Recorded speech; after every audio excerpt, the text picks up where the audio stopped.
pudiéramos decir que es la economía tradicional o el elemento de la economía tradicional. Si bien la economía del comportamiento es una ciencia que, digamos, abona o adiciona elementos de la psicología a los patrones de la economía clásica, no podemos decir que están peleados propiamente uno del otro. De hecho, a pesar de que la rama como tal es relativamente nueva, tendrá a lo mucho unos 60, 80 años, todavía hay muchos patrones, digamos, pantanosos con los cuales no podemos comprender completamente cómo se desarrolla. Si bien la economía clásica es un fenómeno que ha sido moderadamente estudiado y trabajado por los diferentes, digamos, sistemas económicos, hemos visto que tienen fallas. Y esto es mucho tanto por elementos sociales, elementos circunstanciales o los mismos patrones psicológicos. Entonces, vamos a tener un tema muy interesante. Vamos a hablar acerca de algunos elementos que de repente trabajan con la razón del individuo, es decir, nos vamos a enfocar más en lo que pudiéramos considerar la microeconomía o la rational choice, como dicen de repente en un vocablo un poco más del arco de económico, lo que podríamos decir que son la toma de decisiones.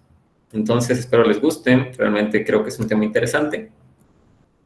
Bueno, hay que entender primero de dónde viene esta idea, ¿no? Si bien la economía es la ciencia básicamente social que estudia cómo las empresas, los gobiernos, las familias y los individuos organizan sus recursos disponibles, que por lo general estos suelen ser escasos, hay un elemento particular dentro de la economía que se ramifica en lo que consideramos la economía de la empresa. De hecho, los MBA o la mayoría de los grados de administración trabajan más con los elementos de la optimización o hacer eficaz los recursos que tiene la empresa.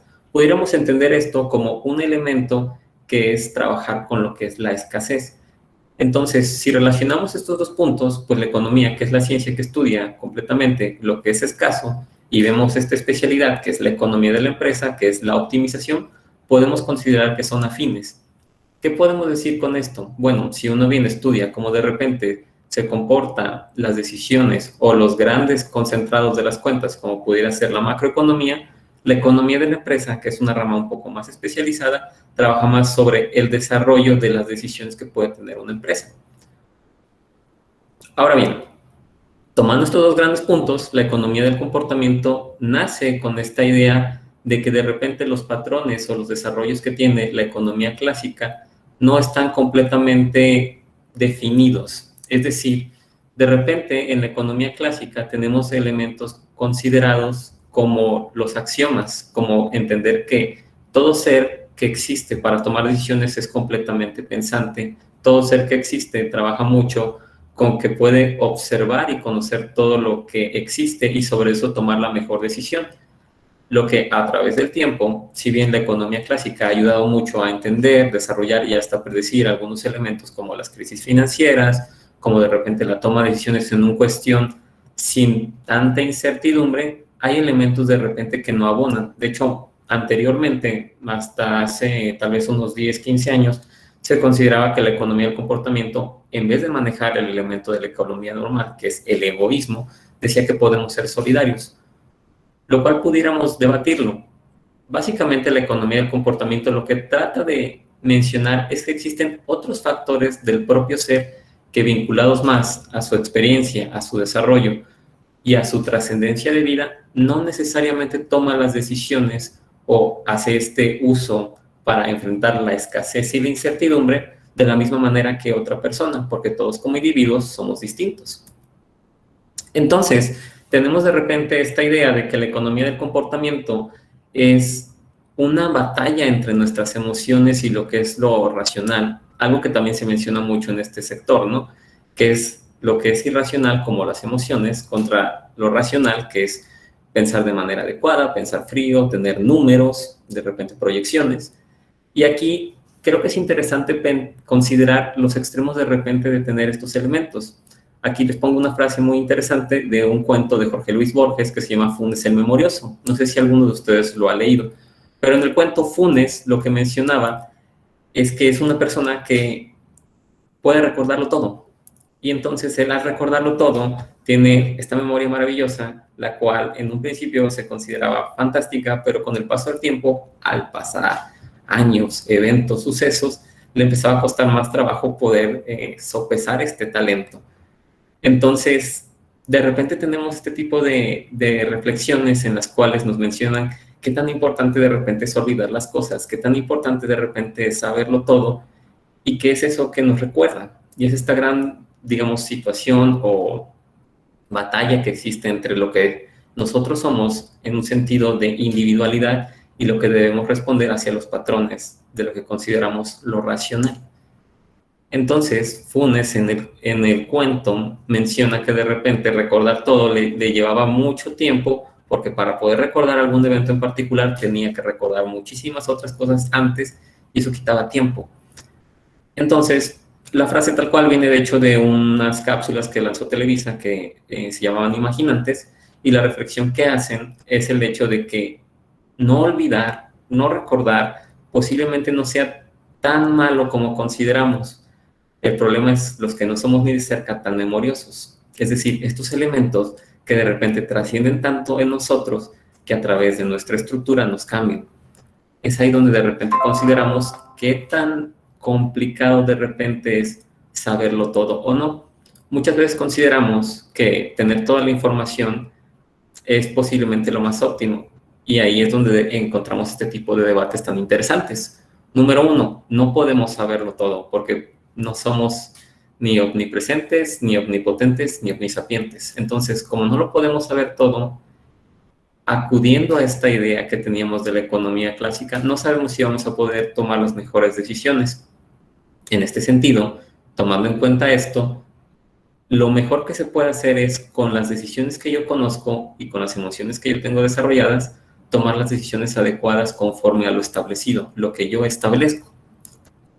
Y es ahí donde entramos en elementos muy interesantes, que son los sesgos cognitivos. Los sesgos cognitivos son estos elementos que a través del tiempo, en nuestra experiencia, en nuestra persona, van desarrollándose y nos van generando un perfil hacia las tomas de decisiones que tenemos. Aquí les pongo 3 ejemplos. De hecho, son, digamos, los 3 sesgos cognitivos más básicos o de mayor importancia en la economía del comportamiento. Tenemos el sesgo de confianza, representando por un auto, el sesgo de aversión a la pérdida, representando por una bolsa de dinero, y el sesgo de las capacidades cortas, que es representado por un gimnasio. Ahora bien, ¿a qué me refiero con estos sesgos?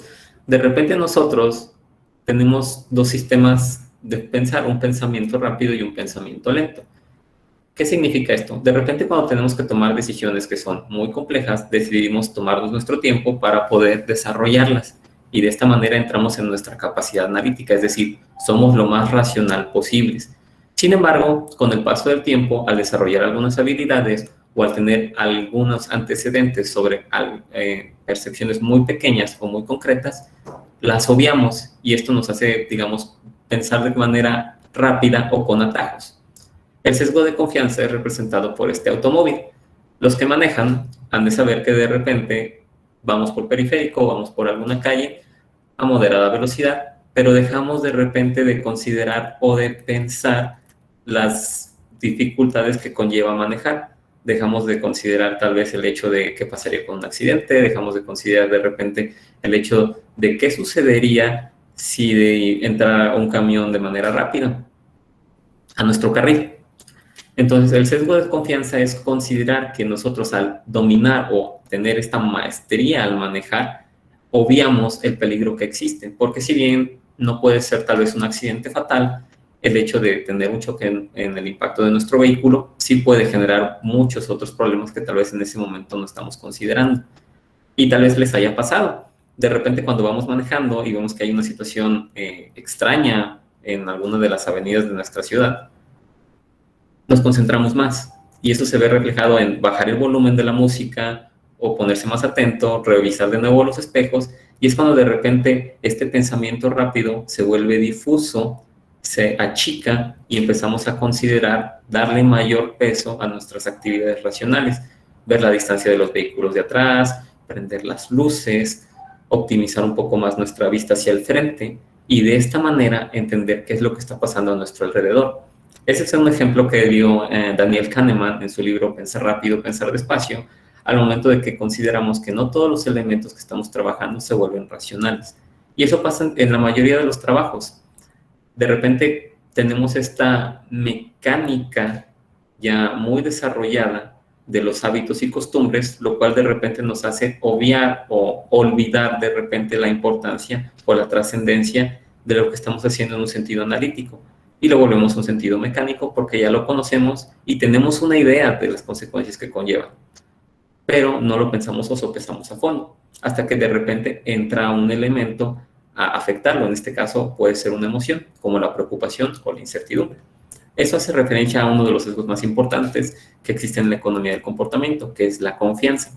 A diferencia de la economía tradicional o clásica, que pudiéramos decir que este sesgo no existe porque siempre vamos a tomar las mejores decisiones, no deberíamos tener problema al considerar que ir manejando por la ruta más óptima pudiéramos chocar, y es por eso que no tendríamos preocupaciones. Esos son los elementos que de repente trabaja la economía del comportamiento para abonar, no para hacer una crítica. La economía del comportamiento como tal, de hecho, no niega que la economía de la empresa, que la macroeconomía o que la rational choice de la microeconomía estén equivocadas. Siempre buscamos nuestro beneficio, es cierto, y sobre de eso trabajamos y tomamos decisiones para conseguirlo. Solo que de repente bajo ciertas situaciones, bajo ciertos esquemas, es que obviamos lo que es el contexto para tomar una decisión.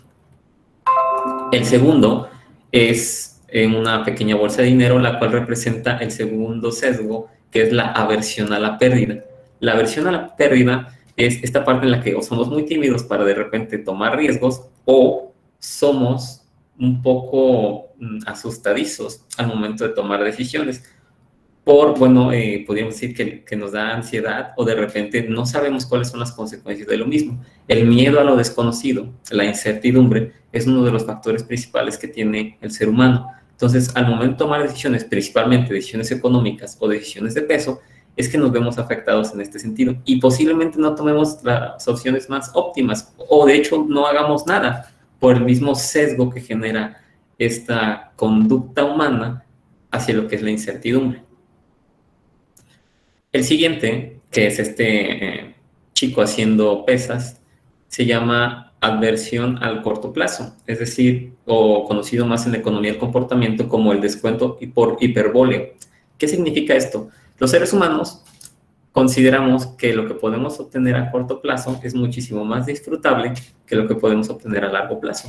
¿Por qué? Pues porque consideramos de repente que nuestra vida puede ser corta, porque consideramos que lo mejor es disfrutar en el hoy, y sobre de ello trabajamos para conseguir las cosas lo más rápido posible. Entonces aquí entramos en dos elementos interesantes. Uno que es la disciplina de generar una constancia, lo cual es un hábito, y sobre este mismo hábito la importancia que se tiene trabajar en él. Muchas veces consideramos que los sesgos suelen ser malos. Eso también es muy debatible desde el lado de la psicología. De hecho, quien lo trabaja mucho es Daniel Goleman a través de la inteligencia emocional, en el que consideramos que nuestros sesgos, se consideraba que los sesgos eran un principal problema de conducta humana, cuando hay algunos sesgos que pueden estar funcionando de manera, pues, hasta proactiva para algunas personas. El hecho tal vez de llegar a una junta tarde nos generó el hábito de repente de entender la importancia de respetar el tiempo de los demás, lo cual se vuelve un sesgo de un elemento mal trabajado o con una mala resolución hacia esta disciplina de llegar temprano. Pero de nuevo, todo depende de los contextos y del estudio de cada uno de los agentes económicos. Otro término económico que es usado para, pues, la racionalidad humana, ¿no? Volviendo al descuento hiperbóleo, tenemos entonces esta parte de que las cosas a corto plazo nos generan de repente más satisfacción, entre comillas. Lo que podemos considerar en la economía clásica para, digamos, agregar este elemento es algo que se llama elección intertemporal. La elección intertemporal habla acerca de que existen dos tiempos, el tiempo presente y el tiempo futuro. Y estos moderadamente van jugando o van peloteando información con el agente económico. Si yo saco un crédito, en algún momento lo tengo que pagar. Yo necesito dinero ahorita, no en el futuro. Entonces usamos dinero del futuro y lo traemos al presente, que es pedir prestado al banco, y de esta manera uso el dinero ahorita para satisfacer mi necesidad presente. Y luego hay gente que dice que la persona del futuro se preocupe. El detalle es que ese futuro en algún momento va a llegar y se va a volver un presente, y esa misma situación que en algún momento ahora está en el pasado nos hará cuentas en nuestro presente. La elección intertemporal, en este sentido, trabajada con el descuento hiperbóreo, mejora este punto en decir, la gente es difícil que de repente genere disciplina y es importante que se haga esta constancia. ¿Por qué se pone de repente a un chico en el gimnasio? Bueno, creo a una manera de sesgo personal que generar una constancia en un gimnasio requiere mucha disciplina y de repente a la gente que no está acostumbrada a ir al gimnasio, tal vez le cueste trabajo o sea renuente a esta situación, trabajar en ella y por lo tanto tal vez luego que le digan, oye, vamos a una reunión social, vamos a las salitas, vamos por una cerveza, le genere más satisfacción. Y entonces es donde entendemos o comprendemos que tal vez a futuro el hecho de tener una mejor salud, en este momento puede que no sea lo que me optimice más, sino ir a convivir con mis amigos. Y es donde tenemos este otro sesgo, que es el hecho de comprender qué es lo que estamos sacrificando en este momento para un futuro o qué es lo que vamos a sacrificar en este presente por el mismo presente. De eso nos habla el descuento hiperbóleo, de cómo la toma de decisiones a través del tiempo se ve modificada por las acciones del presente de los individuos. De repente también tenemos otros sesgos que no son propiamente considerados sesgos cognitivos, pero son considerados más bien sesgos sociales, los cuales podemos definir concretamente en estereotipos. De repente si vemos a una persona jugando algún videojuego o con alguna consola, podemos ya catalogarlo como que es una persona gamer, que es una persona que de repente pues le gustan mucho este tipo de dinámicas o, por ejemplo, algunas plazas, algunos establecimientos que también ya tenemos algún tipo de idea sobre ellos. Por ejemplo, si yo les digo que compro mi ropa en Andares, posiblemente digan, bueno, pues ha de tener un índice económico alto, por lo mismo de que ya tienen un catálogo de la zona. Al igual que si les digo, bueno, yo compro mi ropa en San Juan de Dios o en Oblatos, ustedes ya tienen una idea o están pensando en de repente cómo este tipo de razonamiento, este tipo de contexto para ustedes tiene sentido. ¿Por qué les digo en la parte de que tiene sentido para ustedes? Porque ustedes están pensando hacia su persona, no hacia los contextos que tiene la otra persona, porque yo no les he dicho propiamente que tal vez lo que hago en San Juan de Dios es comprar a través de pacas para luego comercializarlas, o que la ropa que compro en Andares tal vez la compro a crédito y estoy muy endeudado.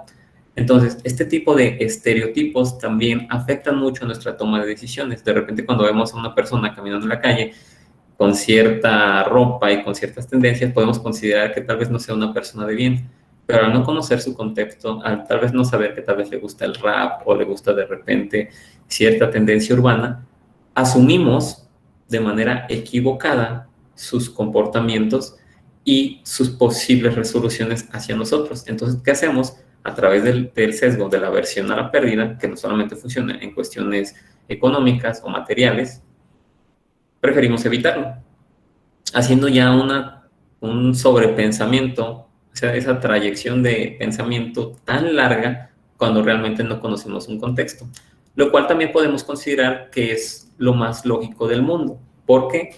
Porque no es como que vayamos a preguntar, no es como que de repente vayamos a desarrollar, no es como que de repente queramos un contexto completo. ¿Por qué? Porque también pensamos en ese sentido a corto plazo y lo que consideramos más viable en este momento, nuestra toma de decisiones recae en la parte de decidir alejarnos, lo cual está bien. Se dice que hay de diferentes decisiones. Todas son decisiones, no hay ni buenas ni malas decisiones y todas trabajan sobre un contexto.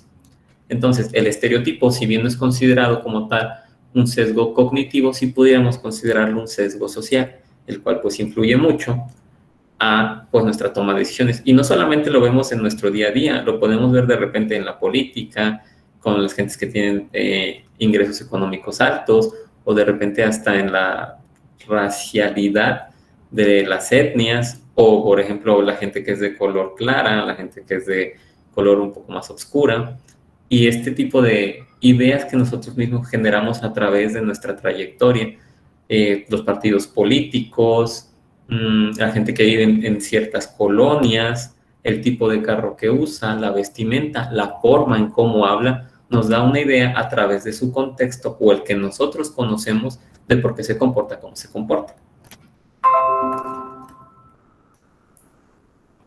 Este es un ejemplo muy interesante que se llama sesgo de confirmación. Es un sesgo un poco más avanzado que habla acerca de que de repente nosotros buscamos respuestas que conocemos, pero nos gusta que las avale alguien más. Porque a fin de cuentas, ¿qué es mejor que tomar nuestra decisión si también hay alguien más que la esté apoyando? Entonces, de repente, pongo el ejemplo del tarot, porque a mucha gente de repente con el horóscopo, con el tarot, con las runas, nos gusta mucho que nos lean la fortuna. Y de repente hay frases que nos dicen que son, digamos, ambiguas, en las que nosotros reconfirmamos ciertas situaciones. ¿A qué me refiero con esto?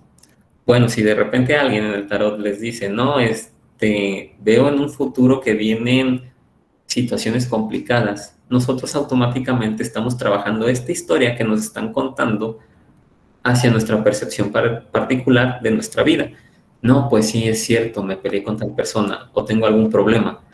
Entonces, mágicamente, este sesgo de confirmación trabaja para bien y para mal sobre un reforzamiento de nuestras decisiones. En vez de tal vez trabajar en un contexto más desarrollado, lo que consideramos es que pensar o tomar decisiones se vuelve más complejo de lo que realmente pudiera ser. Entonces trabajamos con un elemento, digamos, místico, entre comillas, no sería el término correcto, pero de momento lo vamos a dejar así, y sobre de eso consideramos tomar a veces decisiones, o nos sesgamos hacia tomar algunas decisiones. No es que yo soy Tauro y por lo tanto soy muy orgulloso y dormilón, o yo soy de repente Escorpio y soy una persona muy excéntrica. Y nos ponemos a pensar en si este elemento zodiacal o esos elementos de runas o estos elementos del zodiaco nos afectan de cierta manera y sobre eso hacemos lo que hacemos por algún elemento místico o divino o de realismo mágico. Lo mismo funciona con algunos elementos de algunas religiones, no todas, al momento de contemplar una reflexión. Por ejemplo, la misma percepción de Dios, a pesar de que la iglesia en sus diferentes religiones la tenga establecida, funciona muy diferente para cada una de las personas.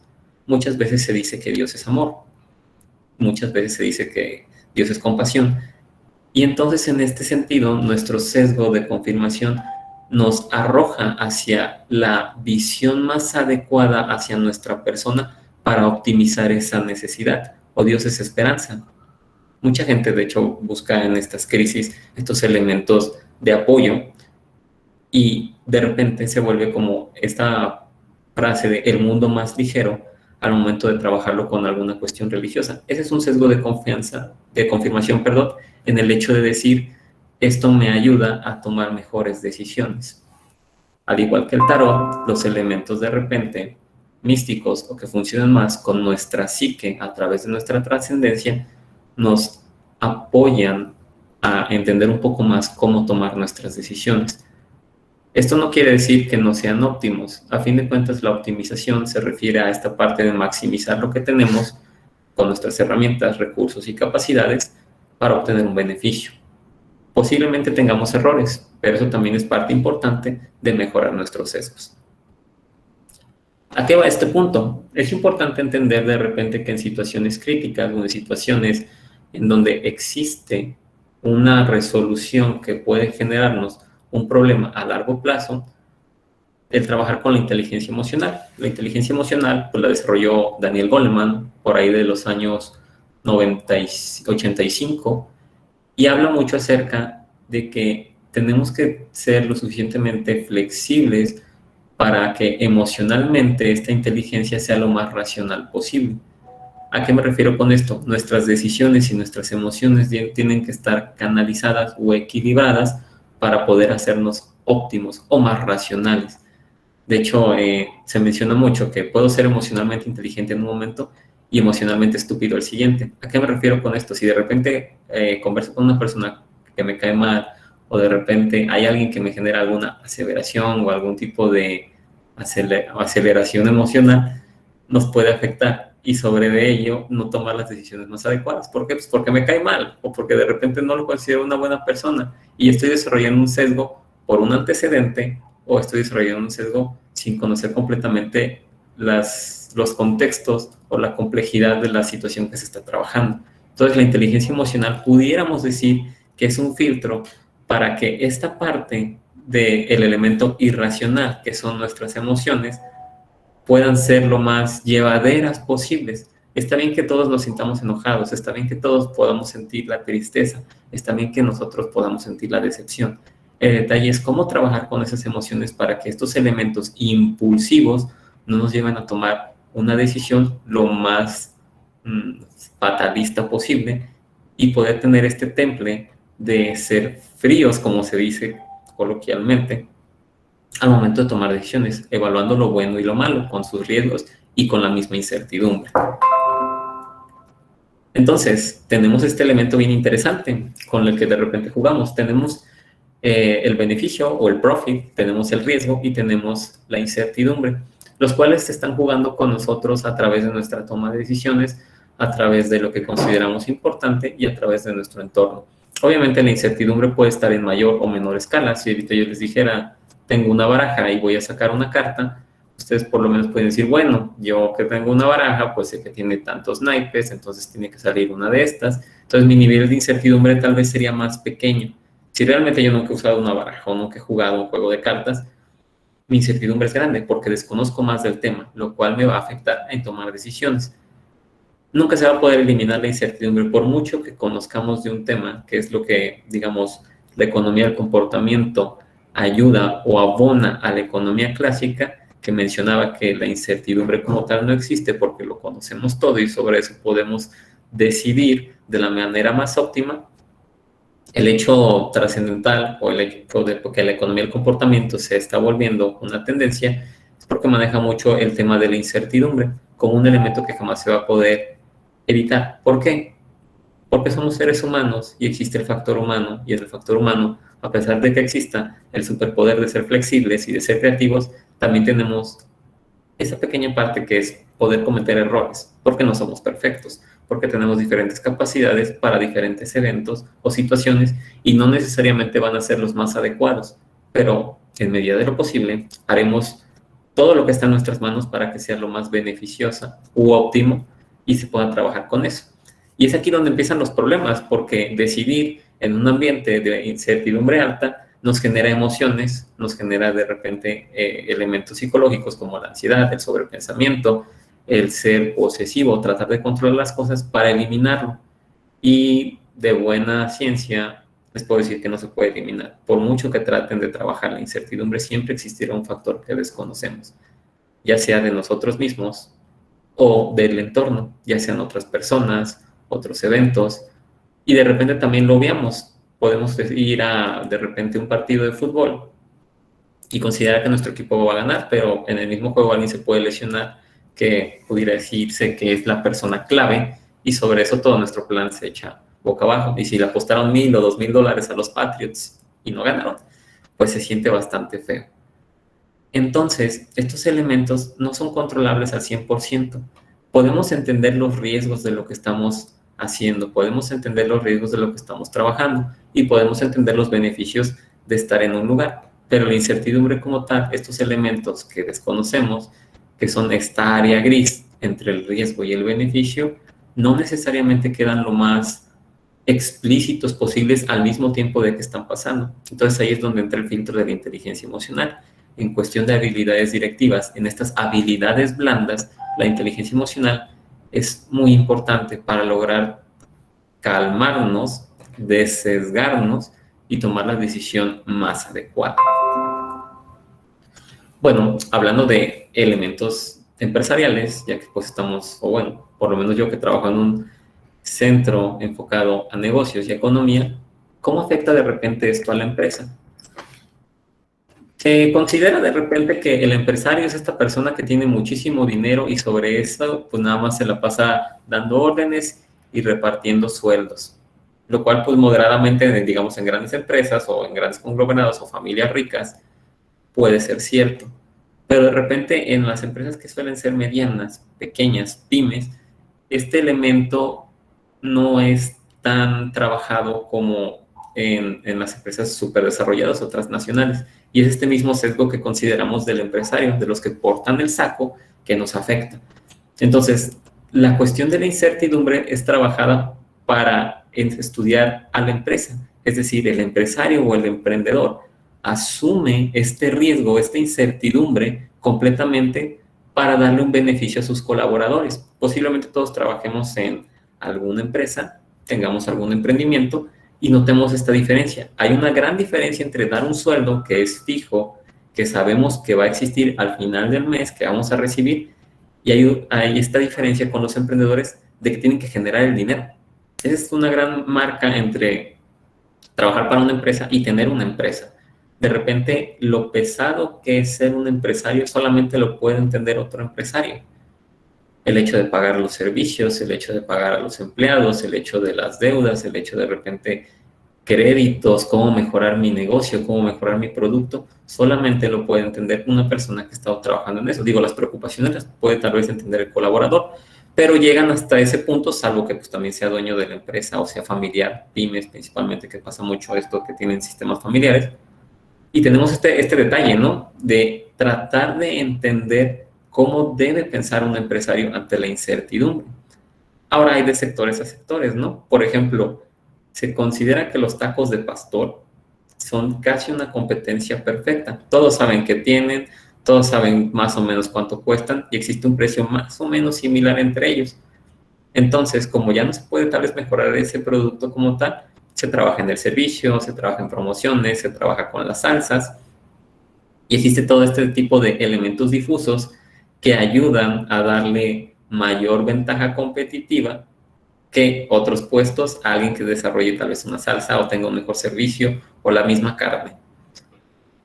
El empresario de repente existe o nace para absorber esa incertidumbre que existe en el mercado, que existe en el entorno, a cambio de darnos un sueldo fijo. Ustedes nomás preocúpense por hacer su trabajo, yo les voy a dar 5,000, 8,000, 12,000 pesos al mes o lo reparto entre la quincena porque me desarrollen estas actividades.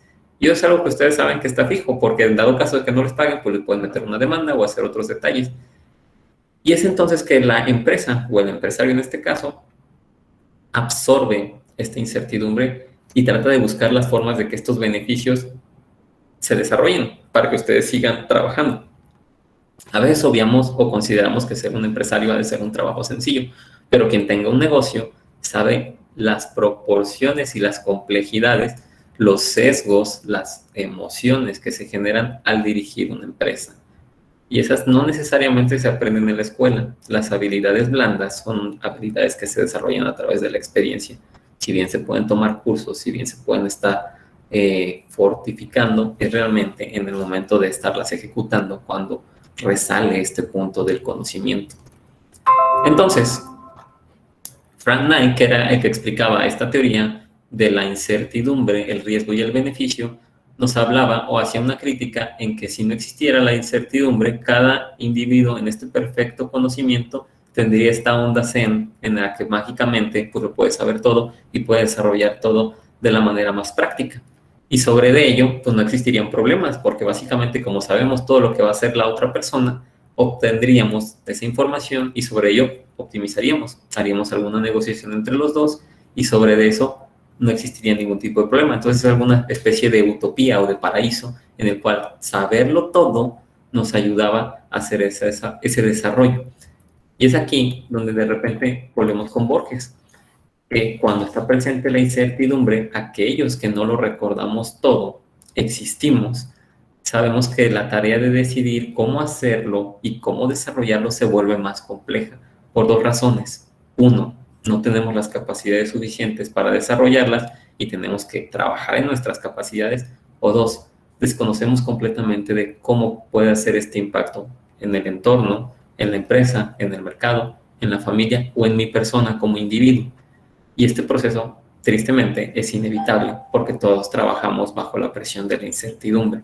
Si bien conocemos los beneficios o las ganancias que podemos obtener y los riesgos de repente de no hacer las cosas bien, tenemos esta parte en la que no sabemos qué puede pasar. Es por eso que el meme de Chimps es tan bueno.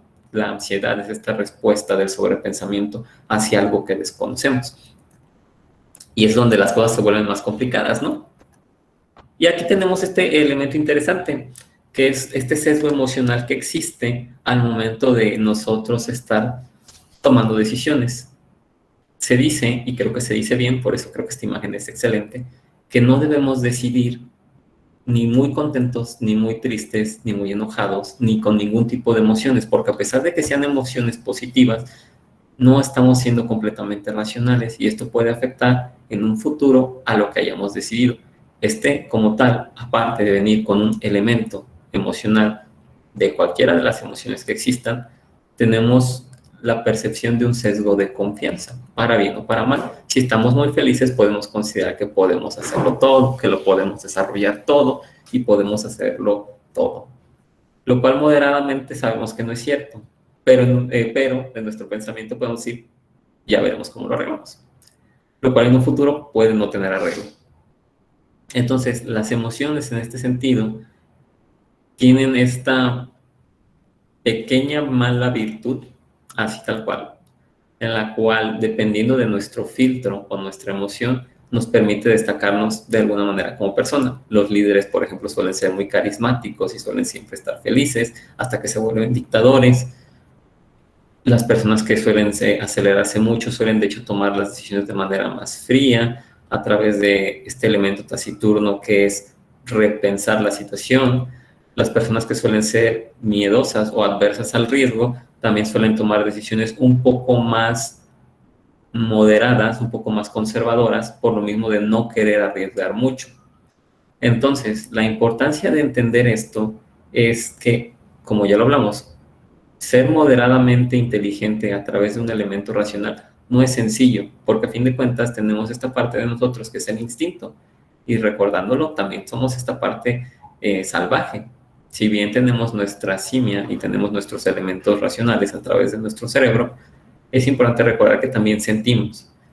Y como Funes, el memorioso, recordar lo complicado que de repente es saberlo todo, porque entonces en esa misma virtud que consideramos es un don, puede existir también una maldición. Entonces, es muy importante comprender que al momento de estar súper emocionados nos volvemos muy impulsivos y sobre eso podemos tomar decisiones que nos pueden ayudar mucho, pero también pueden afectarnos a la larga. Entonces, un segundo pensamiento muy importante que se trabaja mucho en psicología para la parte de la inteligencia emocional es repensar esto que voy a hacer, qué va a generar. Y es cuando volvemos a entrar en esta parte racional, en este pensamiento, digamos, lento, complejo, para apagar un poco nuestro pensamiento rápido e impulsivo, comparándolo con el ejemplo del automóvil, que estábamos en automático siendo muy felices, sintiendo, y de repente nos concentramos para tomar una mejor decisión. Entonces, cuando la incertidumbre está en acción, pues una actividad se vuelve un aspecto más secundario de la vida porque es momento de analizarlo. Entonces, de repente tenemos esta parte, ¿no? Como este GIF que les puse, de estar piense y piense y piense y piense. Está cargando, porque no sabemos cómo desarrollarlo. Y esto posiblemente les pase si siguen estudiando, de repente dirán, pues puedo pedir apuntes, puedo copiarlo, puedo investigarlo, y sobre sus propias capacidades y recursos dirán, bueno, no tengo tiempo porque también trabajo, tengo que hacer otras actividades o tengo que aprenderlo. Y en este sentido también entra la elección intertemporal. Todo esto está, digamos, contextualizado y trabaja al mismo tiempo. Si yo no estudio y copio la tarea, en un futuro, pues cuando haga un examen posiblemente no vaya a salir tan bien la situación como yo consideraba. Y es donde de repente consideramos u obviamos el hecho de que, el yo del pasado posiblemente se haya equivocado. Pero es a través también de los fracasos que o se refuerzan nuestras actitudes o las podemos desmitificar y volver a trabajar, hacer un reconstructo de lo que consideramos bueno o de lo que consideramos malo. Entonces, cuando la incertidumbre está en acción, nos permite esta oportunidad de repensar qué es lo que hacemos y por qué lo hacemos, porque estamos trabajando contra un panorama desolador o desconocido.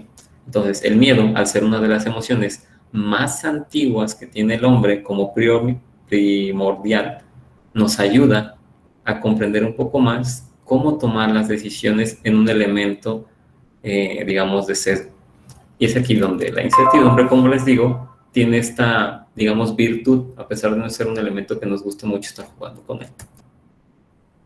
Entonces, al momento, como les comentaba, de que un emprendedor decide desarrollar su proyecto, asume ese riesgo para dar seguridad a aquellos que no se sienten tan osados o tienen dudas de emprender. Porque vamos, emprender es una situación complicada, desgastante y a veces no muy bien pagada. Pero a cambio tienes toda la flexibilidad del tiempo de tu persona a su máximo exponencial, que son las responsabilidades propias que tiene un ser. Entonces, a cambio de una asignación de un resultado real, que es su sueldo, ellos obtienen toda esa libertad, toda esa trayectoria y toda esa responsabilidad de la toma de decisiones pura, que es lo que yo haga en este sentido, en este contexto, va a afectarme a mí y a los demás, porque si yo no les pago a ustedes, si estuviéramos en una empresa, ustedes van a tomar cartas en el asunto o decidirán sobre lo que consideran óptimo, desde salir de la empresa hasta generar tal vez una demanda. Entonces, la naturaleza humana como tal podemos decir que es impredecible y sobre este elemento tenemos resultados que no propiamente suelen ser como la economía clásica menciona, pues todos tenemos diferentes percepciones acerca de lo que es importante para nosotros en el mundo. Y esto, trabajando en un ambiente social, podrán darse cuenta que es todo un desorden, porque todos aquí tenemos prioridades distintas y sobre de ello vamos a decidir. Este es el peso que tiene sobre nosotros la incertidumbre. Esto es lo que somos bajo la estructura, el peso que tiene el mercado, el entorno en nuestra toma de decisiones. Entonces, esto nos permite de repente hacer reflexiones interesantes como ¿qué es lo mejor que se puede hacer para eliminar la incertidumbre? Y es ahí donde existen elementos muy interesantes como el IDIPYME a través de la consultoría o el CIA de trabajo a través de las campañas de incubación y desarrollo, que es donde gente ya más experimentada con estas habilidades blandas, que ya tiene un conocimiento más fuerte o más racional del entorno, nos ayuda a bajar la incertidumbre para nosotros poder tomar mejores decisiones. Y es ahí donde empiezan las ventas de asesoramiento, las ventas de conocimiento, las ventas de cápsulas informativas, mentorías, para poder ayudar a estas personas que todavía tienen este elemento de incertidumbre tan alto a poder optimizarlas o desarrollarlas. Entonces, para pasar a la fase de preguntas, les comparto una frase de un libro que se llama Corazón y Razón, desarrollado en el ITESO, que dice, no solamente nuestro placer, nuestra alegría y nuestra sonrisa, sino también nuestro pesar, nuestro dolor, nuestra aflicción, nuestras lágrimas, nacen del cerebro y tan solo en el cerebro. Con él pensamos y comprendemos, vemos y oímos, y discriminamos entre lo repugnante y lo maravilloso, entre lo placentero y lo displacentero, y entre lo bueno y lo malo.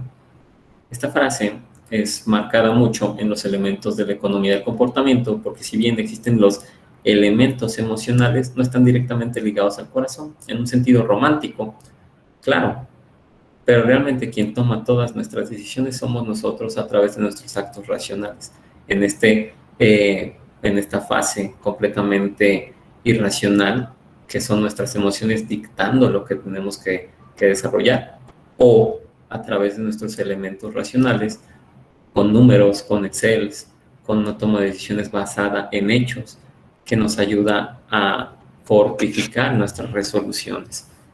Es por eso que es importante entender que no necesariamente saberlo todo nos ayuda mucho a tomar la mejor decisión, porque todavía falta nuestra persona, nuestro per se al momento de decidir, nuestra psique al momento de repente de tomar una decisión. Es decir, cómo de repente este entorno en el que estamos nos va a afectar.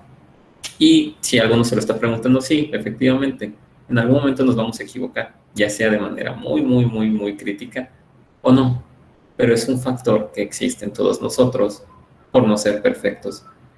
Pero es a través de nuestro cerebro que esta misma experiencia nos puede ayudar a desarrollar, a entender, a conocer y comprender un poco más cuáles son nuestras resoluciones y de repente cómo podemos hacer este fortalecimiento de nuestra inteligencia emocional para que en medida de lo posible seamos lo más íntegros, lo más fríos al momento de tomar una decisión bajo la incertidumbre del sesgo emocional. Ese sería de hecho el ideal más complejo en la psicología laboral, lograr que nuestros colaboradores puedan sentirse estables y al mismo tiempo que puedan pensar bajo la presión del mercado. Pero pues esos son elementos que se siguen desarrollando y se siguen trabajando. Actualmente la economía conductual trabaja mucho en algo que se llama el nudge, que es la toma de decisiones a partir de un incentivo pequeño, como puede ser un descuento, o trabaja de manera, esa es una parte más desarrollada hacia el segmento de marketing, y la parte económica trabaja mucho en el desarrollo de algo que se llama la última milla, de Daniel Slott.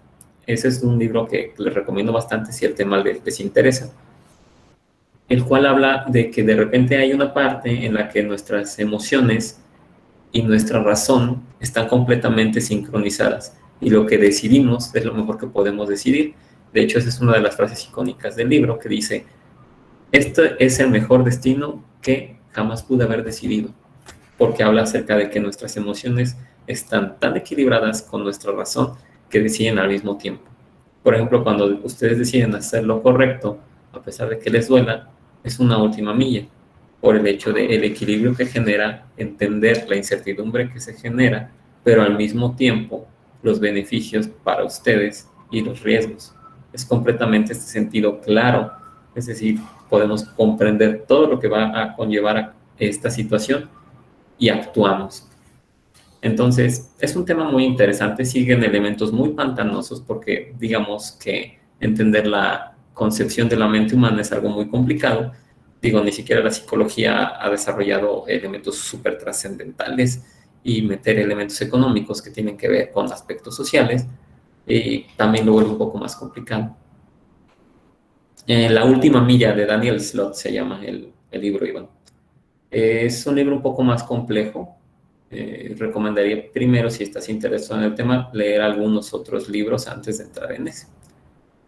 Bueno, por mi parte sería como una explicación muy corta y breve acerca de qué es la economía del comportamiento, cuáles son los factores que la afectan, cómo se desarrolla, qué es lo que estudia y cómo de repente esto afecta en la empresa. Pero lo que me gustaría escuchar, de hecho, son preguntas o dudas o comentarios que tengan sobre un tema tan complejo como este.